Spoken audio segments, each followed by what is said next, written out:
So yesterday, as I was sitting and contemplating what video I was gonna film today, I got overwhelmed by the urge to roast you guys. So I decided to have you guys submit your most unpopular horror opinions. I've not reacted to your unpopular horror opinions in a very long time. And it's high time that some of you were just put right back in your place, you know? I'm gonna go ahead and start with all the comments that I got on my Instagram story. If you don't follow me at Haunted Hippie Horror, then go ahead and do so. If you want to know what's going on, then that's typically where I post most of my updates.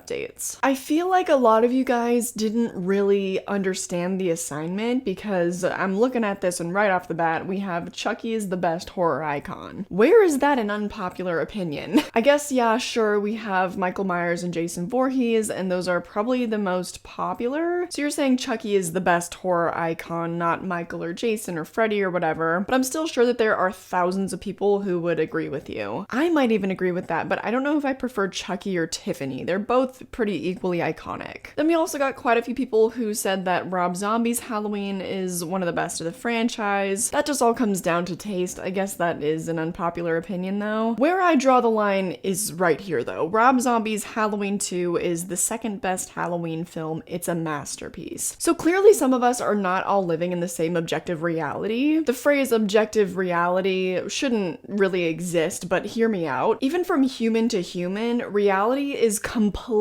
different, so it's like the most subjective thing ever. But we all come together collectively as a society or a community to determine what things are objective truths. Like the fact that gravity exists. When it comes to filmmaking, it's the same thing. Yeah, it's art, but it's not an anarchy. There are certain guidelines, not necessarily rules, but you know, you want to have a 3-act structure. You obviously don't want the movie to look grainy, so there are certain proper ways to light things. There are certain objective ways to make a good movie. Rob Zombie's Halloween 2 does almost none of those things. So I will push back on that. It is not a masterpiece. Even if you love the movie, that's fine. I don't care if you love the movie, but you cannot call it a masterpiece. Sometimes I swear to God, people will just say that just to see what I'll respond, you know? This one I don't feel like is super unpopular, but Hereditary is better than at least 80% of horror movies ever made. I would agree with that. It is technically one of the most competent horror films I've seen in at least the last 10 years. And then the very next one, Hereditary, is overrated. No, it's not. We've also had this argument several times on my channel about the word overrated, and it goes along with what I was just talking about. There are certain objective truths that make something a good film. Hereditary is an amazingly well-made movie. Even if you don't like it, that's fine, but you can't just call something overrated just because you don't like it. Like, there is good reason why so many people love the movie. Sam from Trick or Treat is right up there with Michael, Jason, and Freddy as an A-tier icon. See, sometimes the stuff that you guys say is just not true. If you mean just for you, then yeah, absolutely. Like, if you would put him in the same tier as one of your favorite icons, then sure. But he's only ever gotten one movie. When we're talking about these other icons, Michael has, what, 13 movies now? Jason has 12, and then all these crazy fan films. So Sam from Trick or Treat, I would say, is a C-lister, maybe a B-lister at best. Freddy isn't scary. Honestly, I hate to say that I do agree with this, just because the original Nightmare on Elm Street movies are so campy. Even the first couple movies, which are tonally the darkest of the franchise besides the remake, I just find Robert Englund's portrayal of the character really goofy, and it just makes me laugh. The same cannot be said for Jackie Earle Haley, though. I will not accept any slander for Jackie Earle Haley playing Freddy. Okay, Tiago.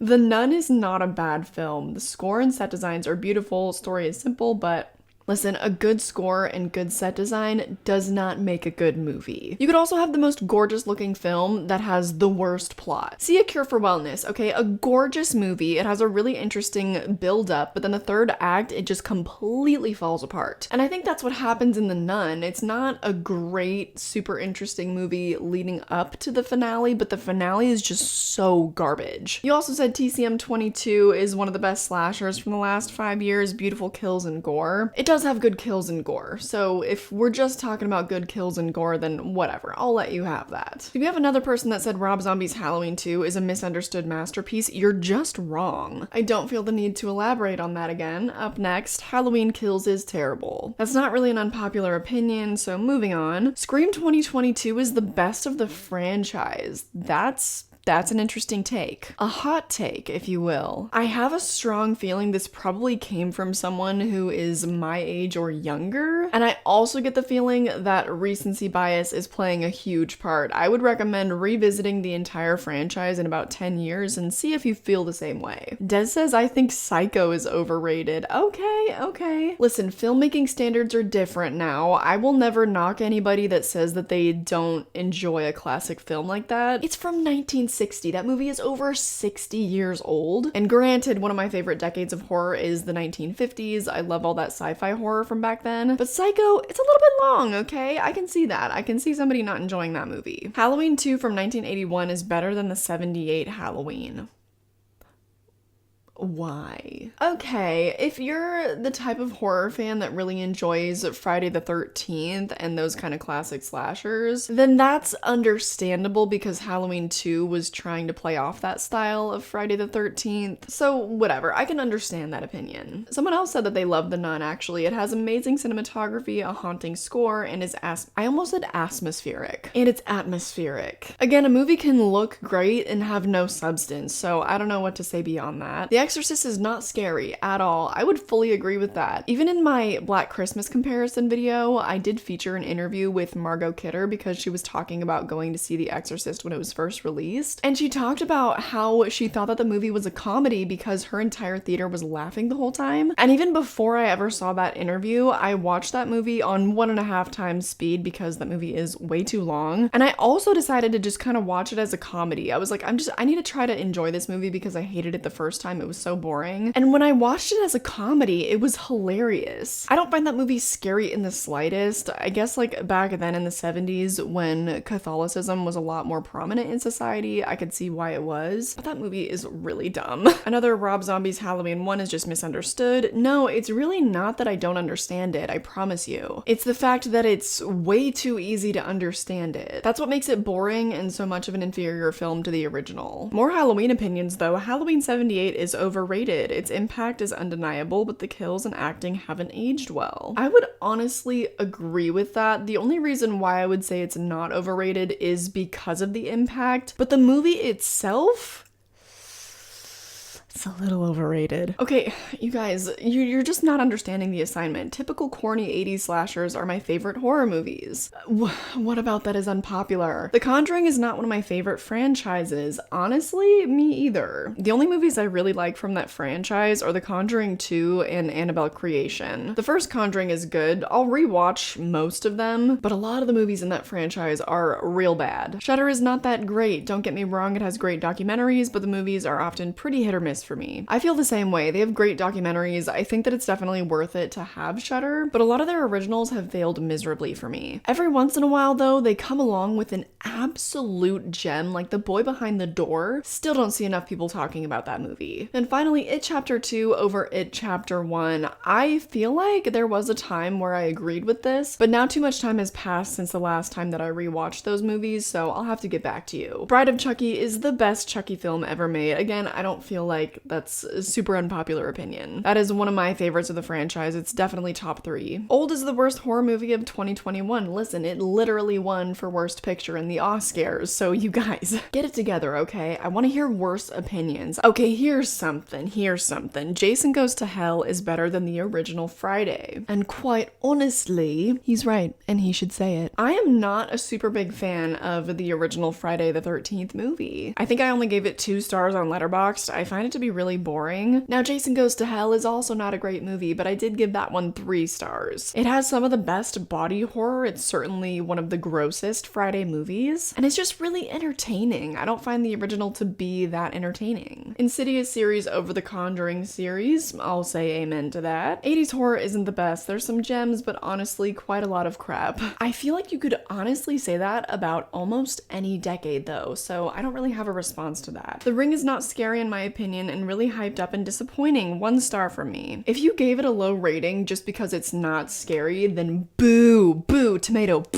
The Ring is such a good movie because of the plot. and because of the acting and the style of it. Like 100% more atmosphere and plot heavy than anything else. It just also happens to have a couple of really good scares. I think now is a good time to move on to all the comments that I got on my community tab post. It's great news that Neve Campbell isn't returning for Scream 6. The franchise needs to move forward with the next generation. Legacy characters have felt redundant since Scream 4. I don't think that they were redundant in Scream 4, maybe Gale and Dewey a little bit, but the whole connection with Sydney and Jill I think was really great. I did not feel the need for them to return in Scream 5, so I actually agree with this. But the fact that Neve Campbell isn't coming back, like, I'm not upset that she's not going to be in the movie, I'm just upset with how that went down. Halloween 2 was underwhelming.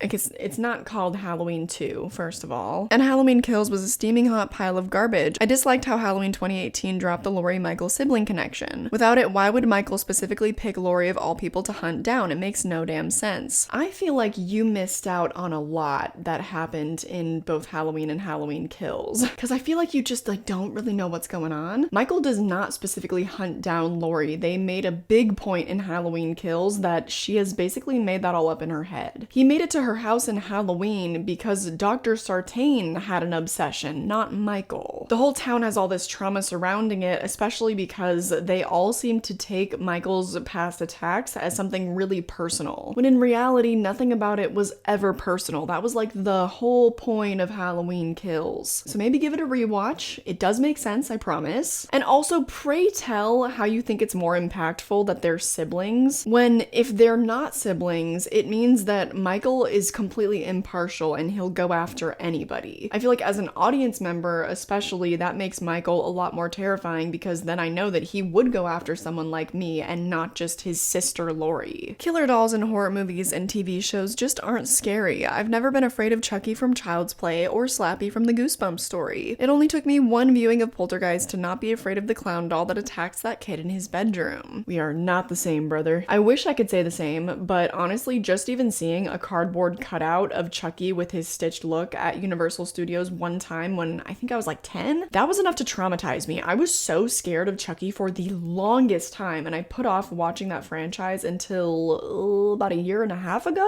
Oh my god, I never watched any of those movies until I was a full-ass adult. Because dolls and ventriloquists and all of that, even Slappy, as you mentioned, that was the scariest book and episode by far. For me, at least. I mean, like in my experience, when I would read those books, they actually scared me so bad. So I wish that I could agree with you. I mean, I don't really find that stuff scary now. Chucky is just an icon. I think he's hilarious and I love those movies. But yeah, as a child, I grew up having a real problem with stuff like that. I can't stand Halloween 3. Same.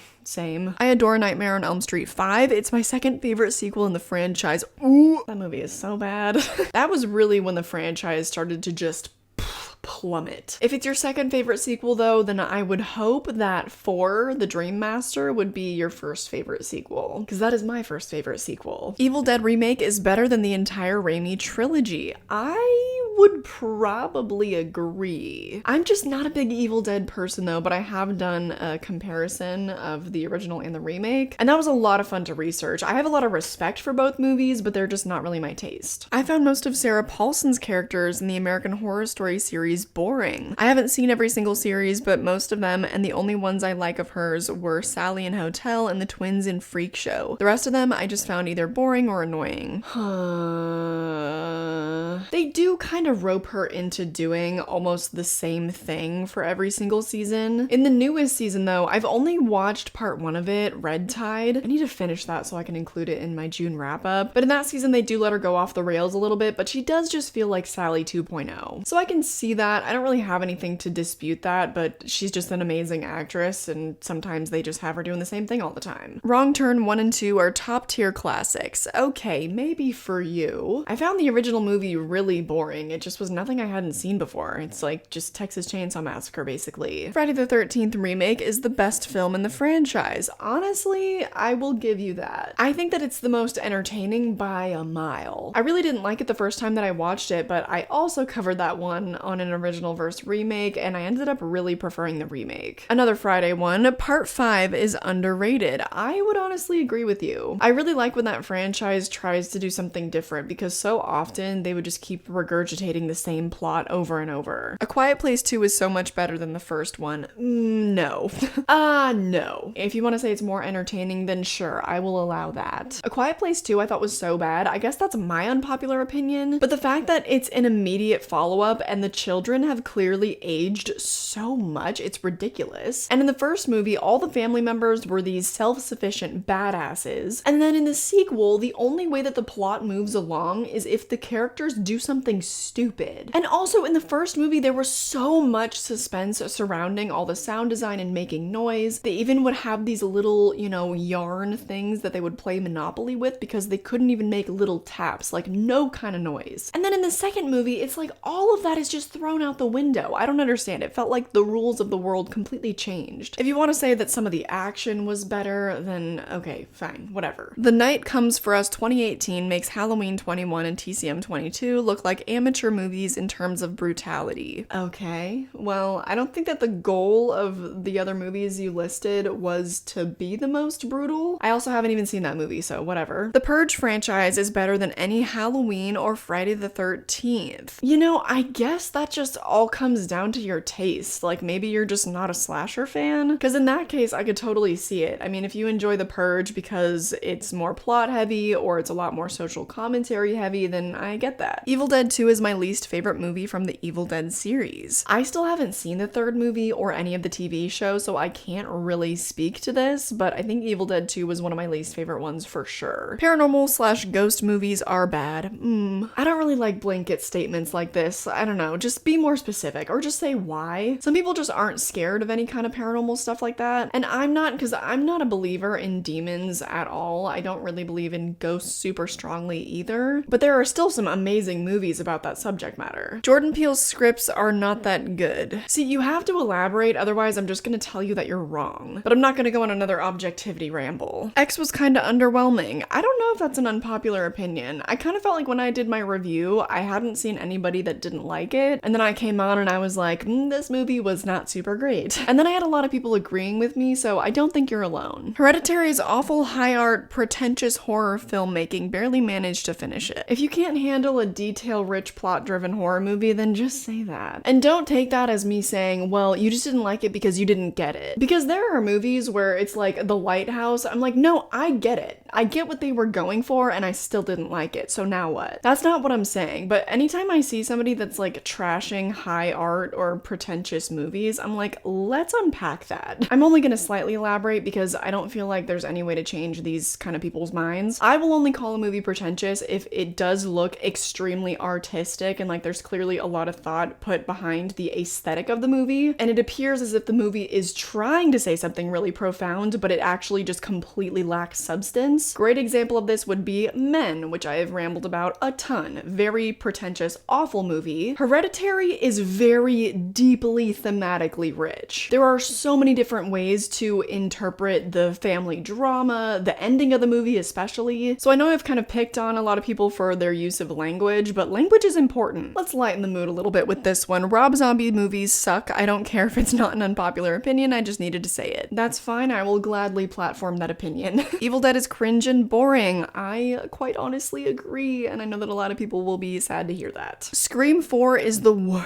worst Scream film. You did not just. Okay, so someone responded, what? And then they said it doesn't add anything to the series, no new backstory, kills off every new character except for Kirby, all three of the main trio survive. It's basically the movie equivalent to a filler episode of a TV show. Okay.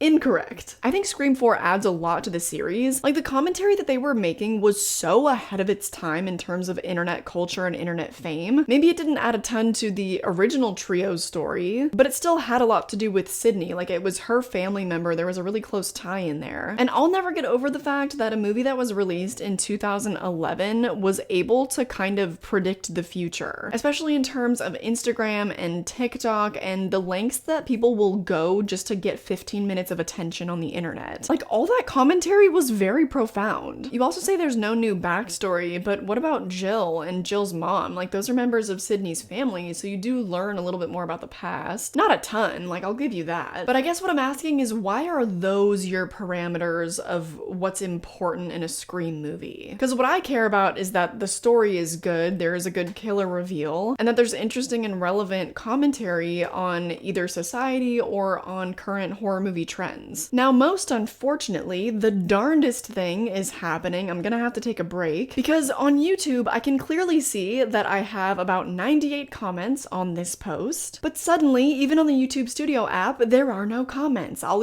go to the post, I'll go to the page where all the comments should be, and there's just nothing there. Even though I can see there's 98 comments, I can't even scroll, there's nothing. What wondrous timing, universe. Thank you for humbling me. So I'm gonna have to take a little break. It's gonna be instantaneous for you, but the framing might be slightly different in the lighting, so sorry if that's jarring. I guess I'll just be right back. Oh my god, I'm back. That was frightening. The comments were down for a couple of hours. That's not that long. Luckily, YouTube has a very competent team that can just fix these problems pretty much as soon as they come up. Anyway, let me get myself back together. Okay, let's get back into these comments. I never really liked Get Out, but I'm absolutely in love with Us. That's fine. I mean, at least they didn't say that it was a bad movie or something. They just don't like it, and that's totally fine. I love The Ring, and it's one of the creepiest movies I've ever seen, but Samara coming out of the television is the worst scene in the film.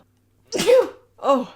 I would have to actually fully agree with that. The best parts of the movie are when Samara is just acting like a creepy little girl, or when you can't see her face. I much prefer the ambiguity, so when she's literally crawling out of the TV and you see her weird distorted face, that does not really do it for me. Seed of Chucky is the most significant film in the Chucky franchise and is still ahead of its time to this very day compared to most queer horror films because despite how messy the execution of the film's plot was, Glenn's character transcended a certain path/pave way for the gay community and queer icons back then, and even now today, thanks to Don Mancini and his exceptionally impactful background. You had me in the first half. I was like, one of the most significant films of the franchise. Oh my god. I would say it was definitely ahead of its time in terms of trying to tackle that subject matter. However, I can't fully agree with that just because it's like you said, the execution of it was so messy, and I honestly don't think that it's a great look for non-binary people. Just one of my many unpopular opinions, Kane Hodder isn't even close as the best Jason.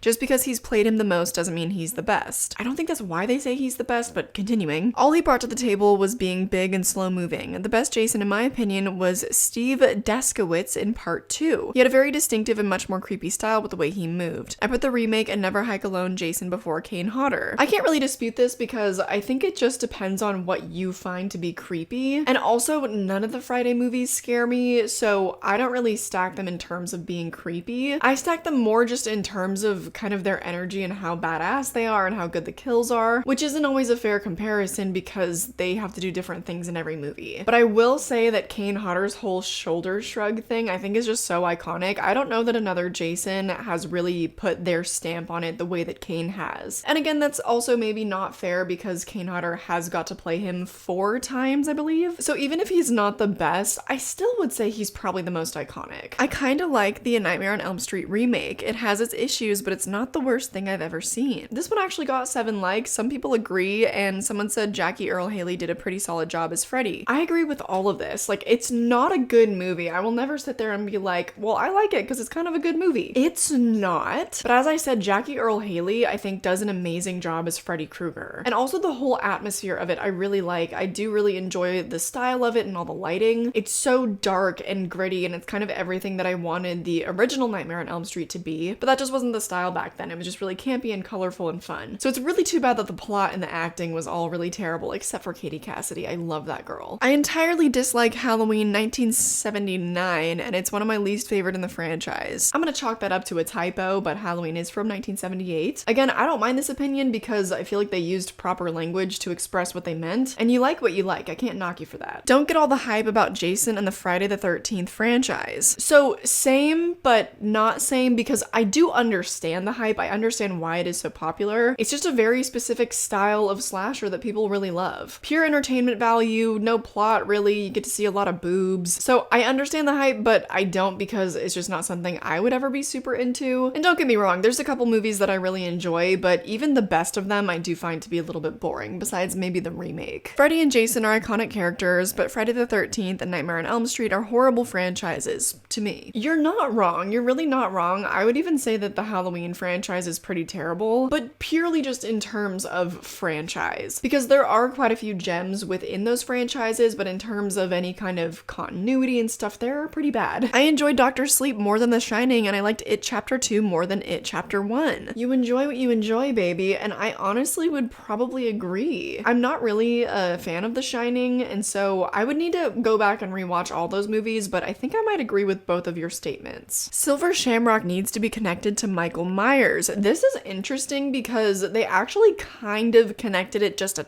teeny little bit in Halloween Kills, because there was a group of people that he massacred and then he put all the Silver Shamrock masks on those people. I'm sure that it was really just an homage, like I don't think there's actually any kind of connection there, but how cool would it be if that became a motif, you know, if we saw those masks again in Halloween Ends. I don't like the term elevated horror. I don't think that you're alone in that. Any dumb slasher movie could be considered elevated if they tried, but they don't. There are some exceptions, but a lot of movies I've seen classified as elevated horror are average movies, but since they have themes, they are considered elevated because standards are so low. I think it really all comes down to intention, because I don't know that you are really making a point here. Almost any movie that you watch, besides maybe slashers, are going to have themes. And even some slashers I would say definitely do, like Friday the 13th, and there's themes of motherhood and stuff like that. I don't consider something elevated unless it is really one of the main focal points of the film. Like The Ring, it's super thematically and plot rich, but I would not consider The Ring to be elevated horror despite that. Because yes, there's a lot to unpack about motherhood in The Ring, but that's not the focal point of the movie. But then you obviously have a movie like Get Out, where the social commentary is front and center. I think that the term elevated horror is just becoming too much of a hot button topic. I think we kind of just need to come up with a new word for it. And I was a proponent for it. Like, I love elevated horror. But that's because if you know me, if you've been around, whenever I do my original versus remake videos, I always love, you know, the theme portion of those videos. I love getting down and, you know, digging through all the meaning of a movie. But I feel like now it's kind of started to become an exclusionary term, because a lot of people will be like, well, it's elevated and you just don't get it if you don't like it. And it's true, like, they could just not understand the film, but not everybody is watching movies for that reason. Some people only watch movies to be entertained. Like, I feel like we kind of live in an echo chamber where movies mean a lot to us, but for an average viewer, a movie doesn't really need to mean anything. It's just an escape. It's just for fun. So I agree and I disagree, because I love movies that are considered to be elevated horror, but I don't like the discourse that is now coming with that term. Also, somebody replied and said that horror movies tend to be really thematically rich because of how deep in the subconscious they have to look for in scares. Even slashers like Nightmare on Elm Street have so much depth to them. That's a really, really good point. So I think this person is mostly agreeing with the above comment, and I fully agree with this person. Even in a movie like A Nightmare on Elm Street, there is so much to unpack. And it is true. I've come to realize that I think that the people who work on horror movies are some of the most empathetic people in the world, because in order to understand what's gonna read on screen and what's gonna scare people, you have to be able to feel that yourself. That was like an epiphany that I had when I was directing my last short, which is coming out in a couple weeks. I'm so excited. But I had this epiphany where I'm looking at the frame on screen, and there's a couple shots in the movie where I literally was like, ugh. And then I was like, oh, I don't think that an unempathetic person could successfully make a really scary film. And of course that's all subjective, but it's like this person is saying you have to dig pretty deep to understand what scares you and what can scare other people. And a lot of it is very subliminal. Like, it's stuff that you don't typically think about. You have to dig into your subconscious. Anyway, I'm rambling.